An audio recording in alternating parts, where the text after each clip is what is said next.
Hello, and welcome to the Learning to Slay the Beast podcast, a resilience podcast where we talk about all the challenging things that we're working to overcome, like anxiety, health, and relationship issues. My name is Sarah.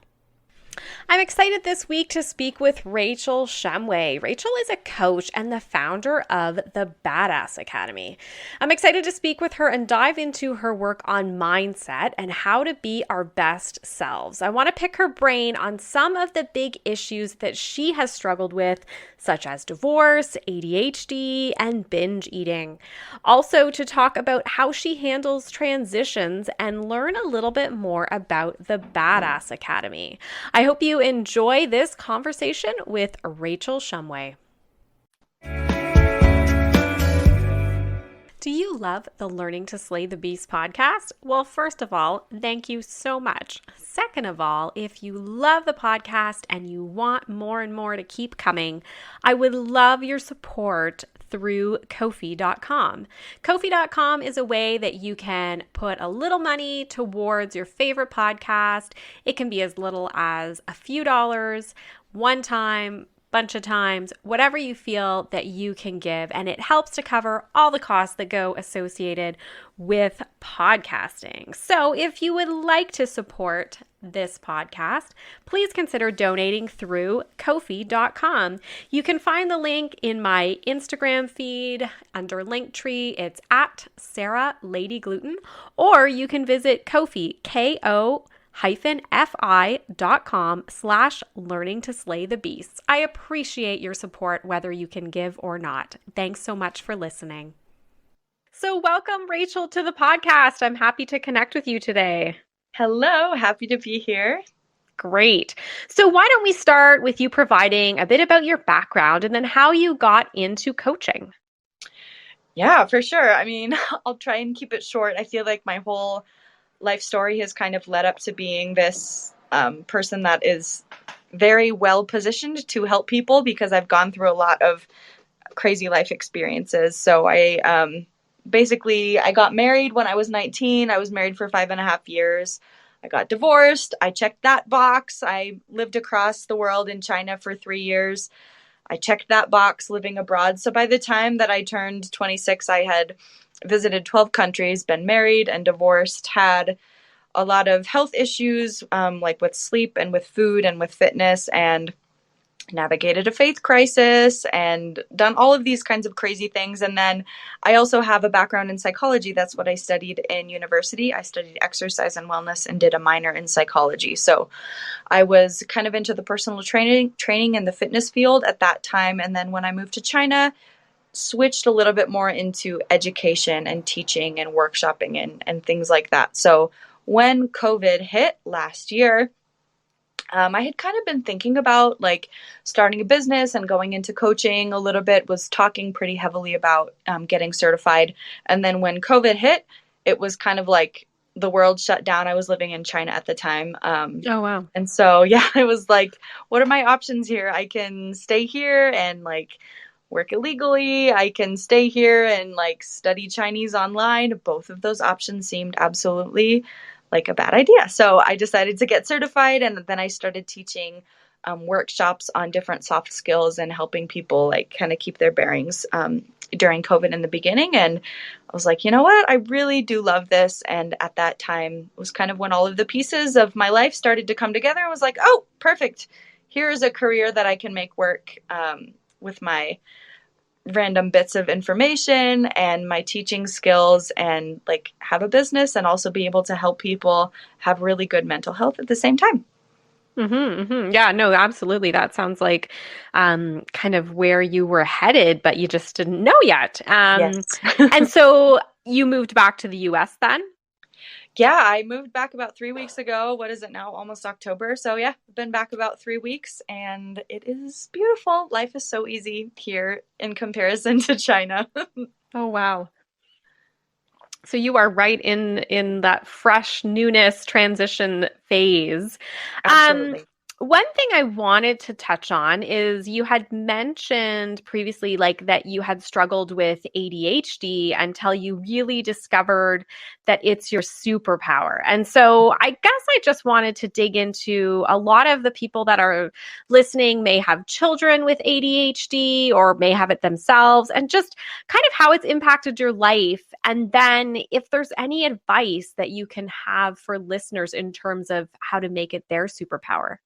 Yeah, absolutely. So, I mean, the first thing I think to understand with ADHD is it's not a brain programming flaw, it's a different kind of wiring. We, people with ADHD, do super, super well in things that we find interesting. Hmm. So, for example, something that I'm learning about right now is trauma.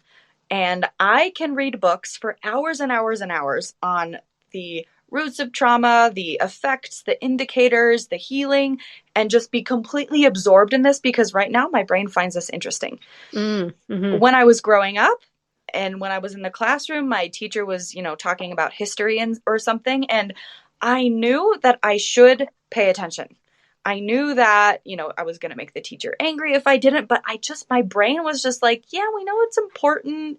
Like, we should kind of do what the teacher says, but I just don't care. That's like what the brain kind of says in the background. And so forcing myself into that, where most people are kind of able to gently coax themselves, if you will, into Mm-hmm. focusing and listening to something that the brain doesn't find interesting. ADHD brains are like, yeah, no, we just don't really care. So that's where the problem normally comes in, quote unquote, is if you're in a classroom setting and you have to listen and you have to, be engaged, that's when like the fidgeting starts because your brain and your Mm. body are literally like fighting with themselves. It's like, this is so boring. We don't want to be doing this. So, learning to first recognize that, it's not a lack of attention, it is an ability to hyper focus on the things that we find interesting, and the brain just doesn't really care about other things.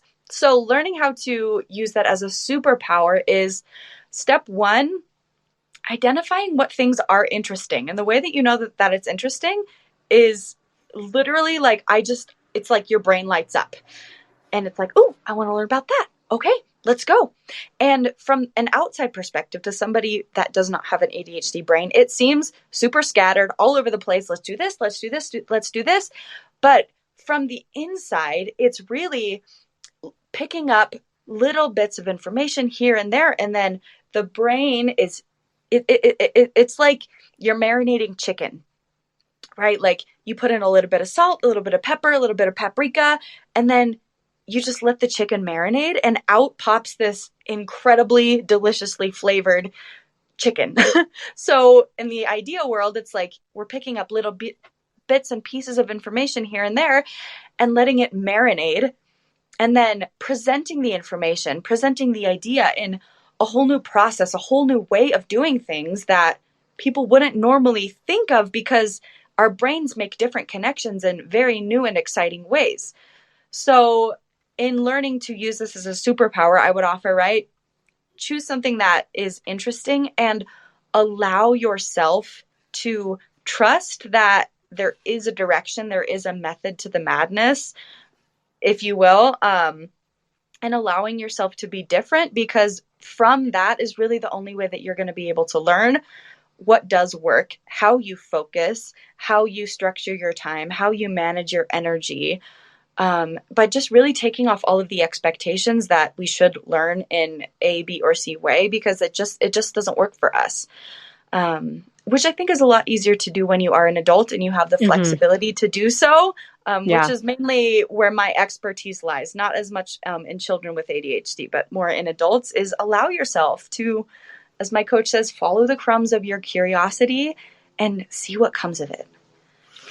Yeah, that makes a lot of sense. And I think, yeah, that definitely is the challenge. So the school system isn't necessarily always set up that way, but I can see, like, for sure in adulthood, you could get into certain careers, well, maybe like coaching, where you have that ability to follow what you're interested in a little bit more. That makes a lot of sense.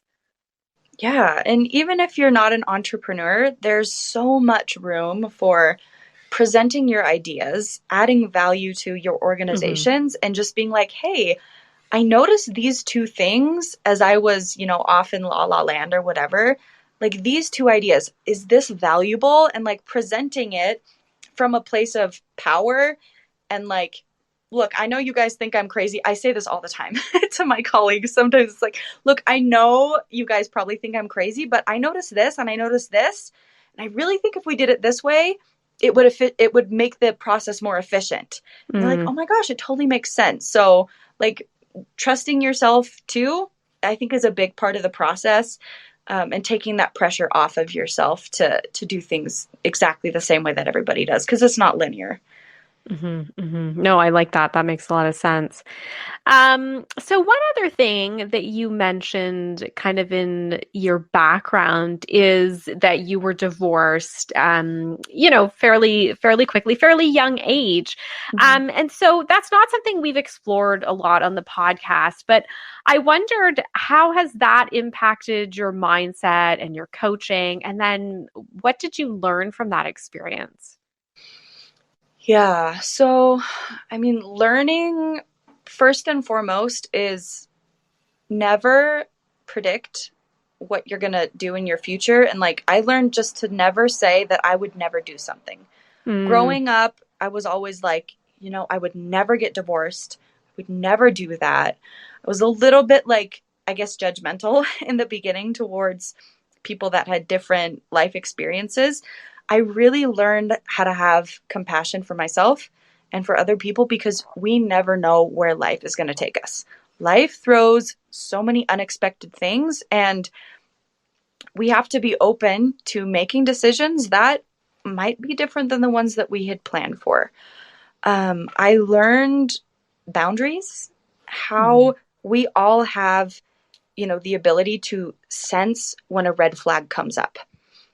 I think we've all can speak to this, right? Is like we've been having a conversation with somebody, or we've been in a relationship with someone, romantic, friendship, familial, whatever, that something happens and they don't handle it, in a way that we are really available for being treated. And we sense like a little red flag go up, but then we kind of ignore it. It's like, oh, sometimes we make excuses. It was just a misunderstanding, which of course, like there are obviously misunderstandings, but then there are times that we ignore the red flags. And so I learned a lot of the, how do I say this, cues physiologically in my body of when something is not right. Little like I feel kind of like a squelching feeling in my chest sometimes when a boundary has been crossed. And so I've learned to look out for that sensation, to know of like, is this a misunderstanding, or is this person trying to take advantage of me in some way? And at the same time, like learning how to navigate that in a way that leaves the relationship open for exploration and doesn't put me in danger or the other person of saying things that may not need to be said or won't lead to necessarily like helpful relational outcomes. No, that makes sense for sure. Boundaries are such a tricky one. It's something I struggle with myself. Like sometimes you're not sure, like, are you just not being, flexible enough? Or, for me, it's often I'm like, am I not being spontaneous enough? Or do I have to just be like, no, this is kind of a clear boundary for myself to kind of protect my time, my health, all that kind of stuff. And it can be really hard. I guess any other tips or advice in terms of really setting those up in a strong way, or how to even start to begin to know where you need boundaries? Oh my gosh. So those are both amazing questions. The answer to the first question is like, set the boundaries ahead of time. That's my biggest advice, is look at and decide before something happens how you want to be treated. So like I'm moving back to the States, right? I'm in the dating scene. And so this is something that I've asked myself is like, how do I want to be treated? What am I unavailable for? And so one example was like, if this person like tries to kiss me on the first date, I decided that for me, unless I'm like a 10 out of 10, it's going to be a no. And so I kind of play it out in my mind of like, what do I think might happen? Like if I say no and then the guy continues to pressure me, what would I do? And I just decided I would be like, yo, back off. And then if he continues to pressure me, this is how I'll protect myself. I'll call somebody. And so it's kind of exploring in your mind in some cases, like the worst case scenarios of what you don't want to happen and how you will have your own back there. Focusing on what behaviors will you implement to put yourself back into safety. It's not, I'm going to say this and I'm going to get really angry at this person so that they stop. That's trying to control the other person. That's manipulation. And that's not actually like setting yourself up for safety. So what I did is I made like a really long list, just kind of did like a brain dump of the fears. That's another way that you can look at it, is like, what fears do you have? Are they rational? Are they based on like feeling really solid in who I am? Or is it like kind of based on what I think the other person is going to be doing? So examining your intention, and I think just playing around with it, honestly, but making a list of like, if this person does this, this is what I will do. If this person is smoking in the car, I will ask them to stop the car so I can get out. Like if somebody punches you in the face, you'll call the police. That's a pretty clear boundary, right? So kind of exploring it in more nuanced ways and asking yourself, where are the places that I normally say yes when I really mean to say no? And to answer like that question of how do you know what boundaries need to be set is, how do I feel like I'm not really showing up in full authenticity to who I am and what I desire? What would it look like if I was willing to, maybe disappoint somebody so that I could say yes to myself? I don't know if you're familiar with Glennon Doyle's work at all, but she basically has this quote of like, disappoint as many people as possible, because when you say yes to somebody to avoid disappointing them, ultimately you're disappointing yourself. And then you're showing up in this relationship where you're not really being your authentic self. You're kind of resenting the other person for quote unquote making you do something. And that's not really a healthy foundation for a relationship either. So it's really like being willing to say, look, I'm not available for this. Maybe presenting options, maybe not, but knowing that at the end of the day, like, it's my job to have my own back and nobody else's. No, that makes a lot of sense. Yes, I do like Glennon Doyle. She's quite a thought leader and has some amazing wisdom, I guess, to share. Totally. So yeah, that makes a lot of sense, I think. It can be so tricky and nuanced, but I like the scenario idea to try to break it down like, okay, I know this is not where I want to end up. So, here's the kind of some instances that I could do things differently or something like that. Have you read my novel Pendulum by S.E. German yet? If not, what are you waiting for? And if you have, I would love to hear from you. If you don't know about Pendulum, it's a heartwarming story about a young boy who starts to experience neuropsychiatric symptoms after an infection. We follow the boy as he goes through many regular, real middle grade issues like moving, having a crush, playing sports, also while experiencing neuropsychiatric symptoms like anxiety, OCD, tics, panic attacks, and more. If you're interested in checking out Pendulum by S.E. German, it is available through Amazon worldwide, where you can even see a preview of the book, or you can listen to Chapter 1, which is on episode 64 of the Learning to Slay the Beast podcast. I hope you enjoy the novel, and thanks for your support. So then you also mention on your website that you've struggled in the past with binge eating, and it's one of the most challenging things that you've dealt with. And I've really struggled with that as well.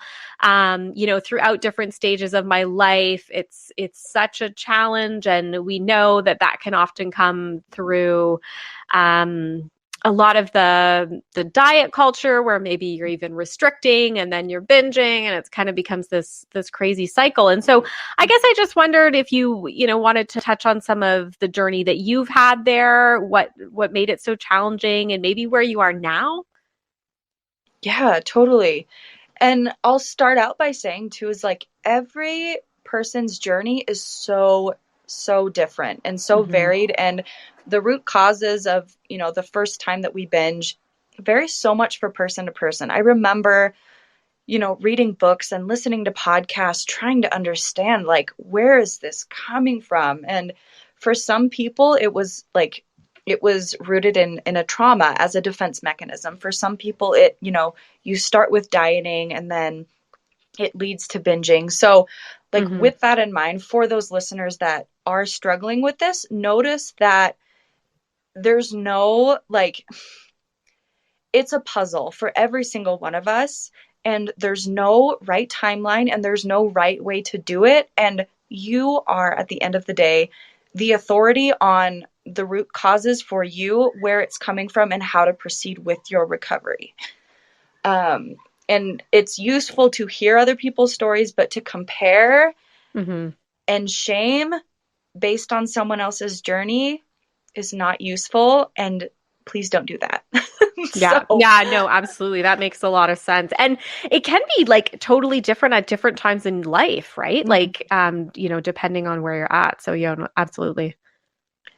totally. So, like, for me, where it started is I was an emotional eater. I started when I was very young and all the way through university.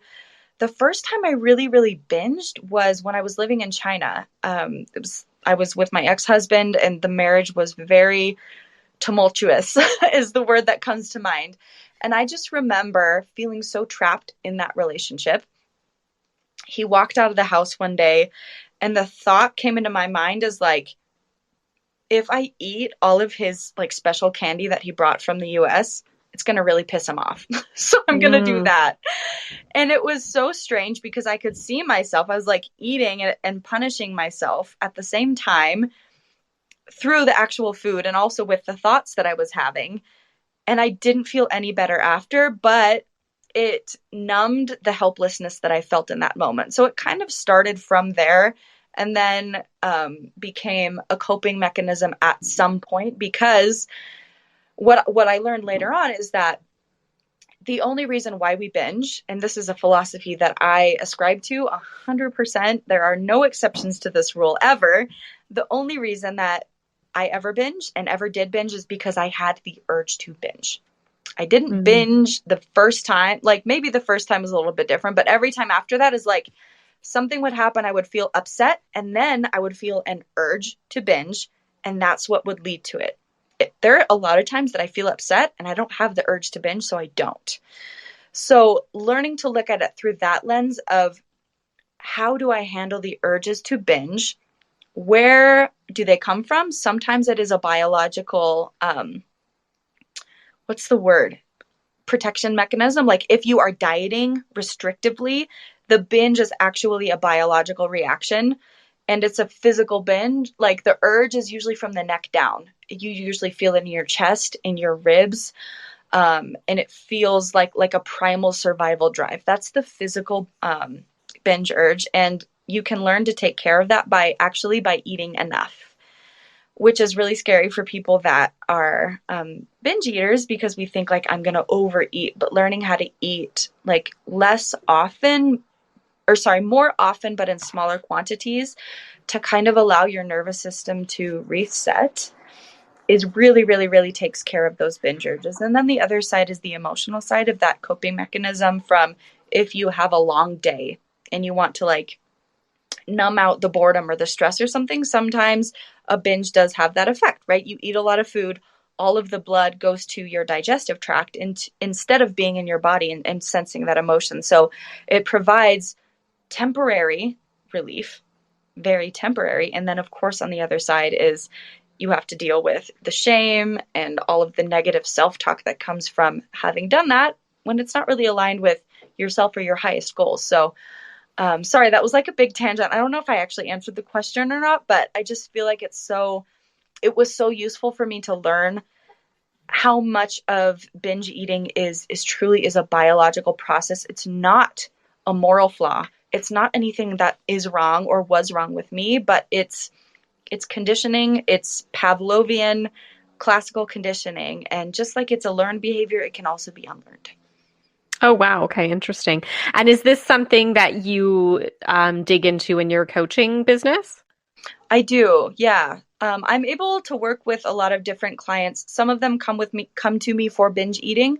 And that was kind of where I started out, was really focusing on that process. But I've branched out into emotional health a little bit more. But for sure, with people that want to do weight loss, always binging ends up coming up. So Mm-hmm. And so, in terms of where you're at with your journey, like, would you say like you've kind of recovered at this point? yeah, I mean, that's a tricky word too, because recovery, I think a lot of times we start to think, I never do it. It's been like 2 years. It's like, where is the benchmark for Right. recovery, right? Mm-hmm. Um, and so, yeah, like I do still binge, but it's not the same as when I was in the thick of it. I am very aware of my triggers now. I know what kinds of emotional states, and I know how to identify that in my body. And there's different metrics too of how you measure progress. Like the way that I binge now is like very infrequently, and I catch myself in the middle most of the time, and I'm like, what am I doing? And I'm able to just walk away, versus having it be like a thing where you binge and then 3 weeks later you're still beating yourself up for it. So it's a very fluid timeline, but every single time it's like you binge better, you learn how to get off the shame train faster. So if I binge, I'm off the shame train within an hour. I know how to get myself through that process, to learn what happened and to set up more measures so that it doesn't happen in the future. And so at this point, I do consider myself recovered, even though it is something that still happens occasionally, because the learning process and how I care for myself in that is that of a quote unquote recovered individual. But I think it's different for everyone. And it's really important to keep that in mind too, is like progress is progress is progress is progress. And if you keep on the progress train, you will get there. Okay. Yes. No, that sounds really promising, I guess, for those of us who are challenged in that area for sure. You mentioned in sort of your background there that you've went through a number of transitions and even currently just kind of moving back to the US. And I guess I'm thinking about the divorce, your, separation, and many of us go through transitions like this, whether it's divorce, whether it's becoming a parent, moving, maybe a death, changing careers. So I wondered if you have any advice that you've learned through these transitions, in order to help people to move forward successfully. Yeah, for sure. So, I mean, the first thing, right, is noticing what the transition is. Is it's coming to a decision first, right? So, take take a divorce for example. The first part of the transition is the pre-decision part of coming to decide, is this something that I'm going to do or not, and do I like my reasons? So, if you decide, yes, I'm going to get a divorce, I find it really, really, really useful to not obviously don't make that decision in a moment. It's think it through, process it as much as you can. I mean, obviously, if you're in a physically dangerous situation, that's different, and get yourself to safety as needed. But in I think most of the time when divorce happens, this is just an example. It's like you start thinking about it, and then years down the line is when you make that decision. So I consider that whole period a transitionary period. So noticing what the thoughts are, noticing what the fears are, and coming up with a plan for how you're going to deal with that. So for some people, it's like family, right? How am I going to handle this conversation with my family? Just come up with a plan. Because in that whole time, you're being very intentional. You're being a lot more aware and caring for yourself in the process. Now, once that decision is made, then you want to kind of plan ahead, anticipate the obstacles, know the things that you need to do. So, journaling, making lists of like different variables, things to do, things to handle, coming up with obstacles and strategies for how you're going to care for yourself during that process is really useful. And I think the number one thing overall is stay present. Mm. You can plan everything out. You can anticipate all kinds of things, but the last thing that you want to do is go through this transitionary time and then get to the end point. So if like you're moving, it's like you get to the house, or, you know, the divorce papers are signed or whatever, and then like kind of lose it because you've been like, what's the word? Sorry. Like rigid Not, about, yeah. yeah, very rigid and like kind of holding yourself together and Mm-hmm. then just falling apart when you get there. And you can counteract that by staying really, really present and honest with your experience in the moment. If it's a hard day, okay, give yourself more rest. If you're moving, don't try to do it in a week's time. Give yourself a little bit more time to allow the day to day process of going about things be something that's doable and manageable, because it is a transition, and depending on what it is, it's going to be exciting at times, it's going to be fun at times, but for sure it's a roller coaster. So you want to be Mm-hmm. really present with yourself and your mind and your mental health and your body during that time, and always asking yourself and checking in, how do I feel right now, what do I need, and how can I proceed in a way that like serves the end goal and serves me. Okay, no. So getting a plan together, that seems like the key piece. Mm-hmm. And yeah, I'm just thinking too, like with COVID, I think people have had a lot of transitions. And so this could be really Mm-hmm. helpful in terms of, okay, you know, we've got to do something new again, or now we're back to this, and kind of having that plan. Mm-hmm. Yeah, and like even before COVID, things have always been uncertain in the Mm-hmm. world. I like to think of it that way. It's like, yeah, there's COVID, but it's not actually any more uncertain than it was before. There's just like a couple new uncertainties that we're having to learn how to navigate, which I find really empowering, because if we've made it this far with this degree of uncertainty, it means we're equipped to navigate this as well. It's just using the tools in different ways. Mm-hmm. Mm-hmm. Okay, that makes sense. So one of the other things I wanted to touch on was I know that you founded the Badass Academy, which I totally love the name. I think it's really fun. And I'm sure you get a lot of people that are excited to join.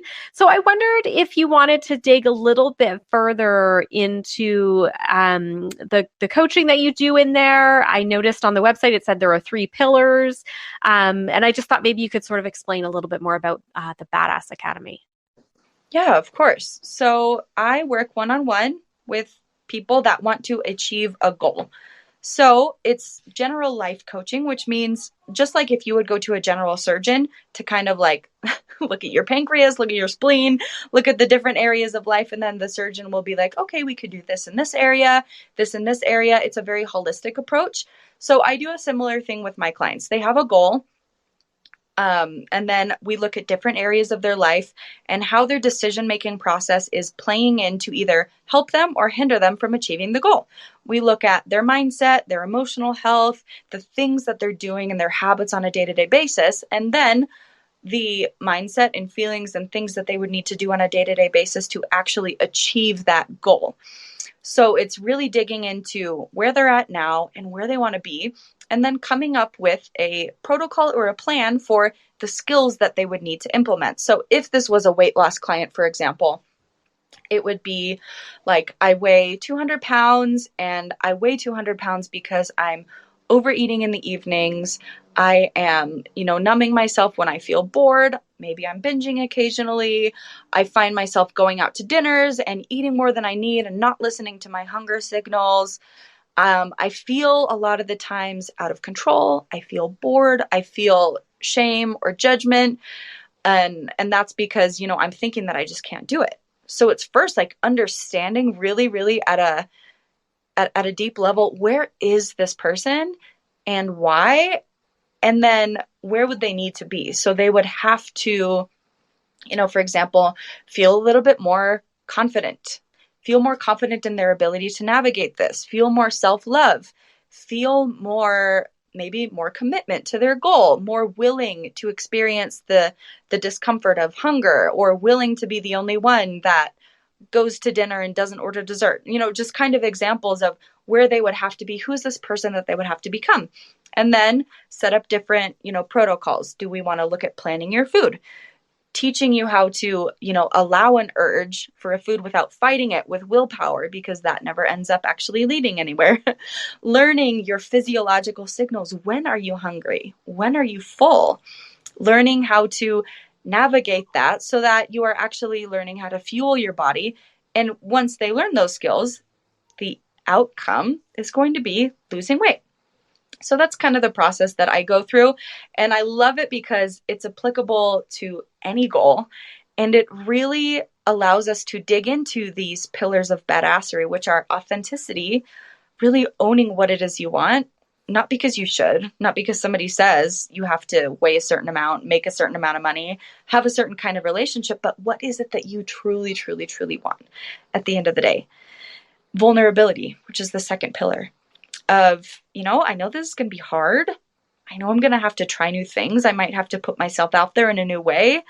And that means that I might get rejected. I might fail, and that might really hurt. But I'm willing to do that because on the other side of that is the goal, and the thing that I truly want is the person that is the next level of me, the person that I can become, that I know that I can be. And that's the third pillar, is dreaming big and allowing yourself to want big things, want badass things for your life. And that doesn't mean like you're over here being perfect all the time. It means embracing the human experience of the ups and downs and the highs and lows, and learning to create a life that you love, but not so that you can love yourself, but because you love yourself, you create your life as an outcropping from that. So do you ever find that clients come in and they know that they want change, or they know they want to move towards, feeling better, but they don't even know their goal?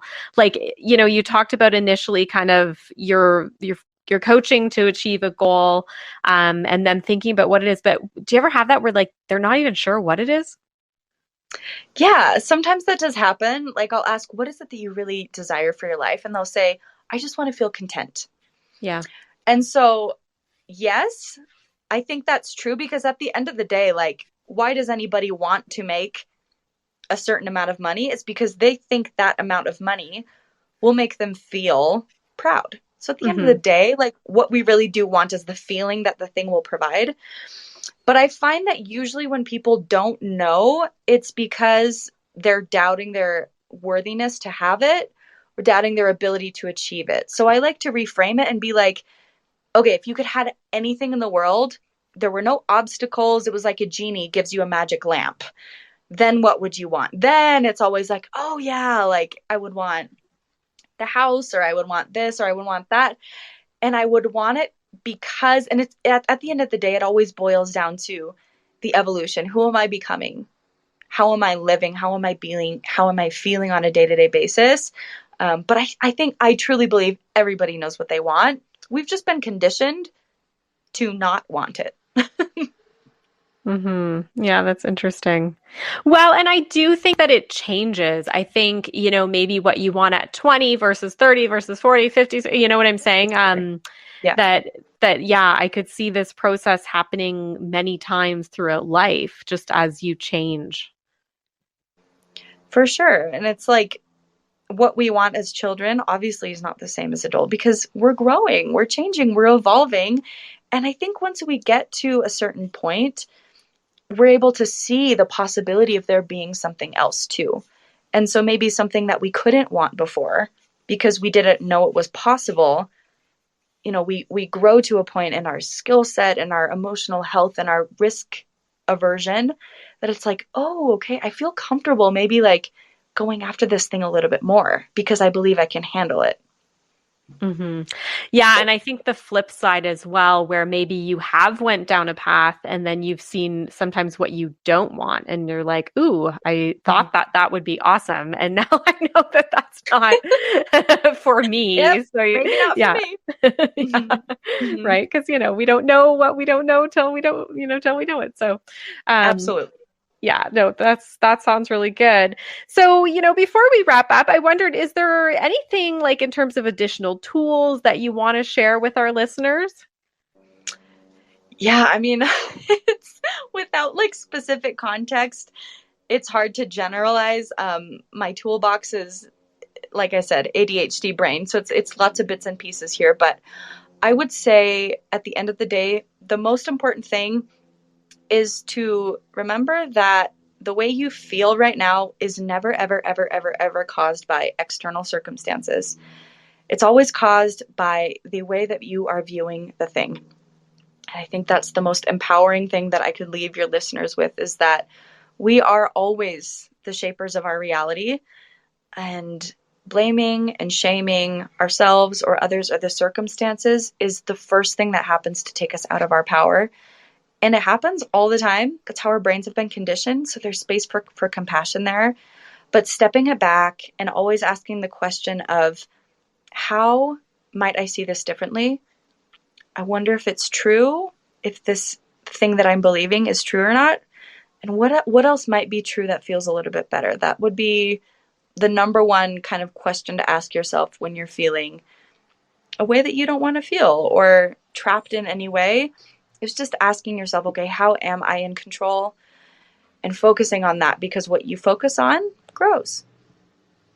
Okay, so that's kind of like a mindset almost piece as well, right? Like looking at Yeah. it kind of through that different lens. Okay, that makes a lot of sense. That sounds great. So I'm sure listeners are going to be excited to learn a little bit more about you. So I am, if you can let us know the best ways to find you, either online, social media.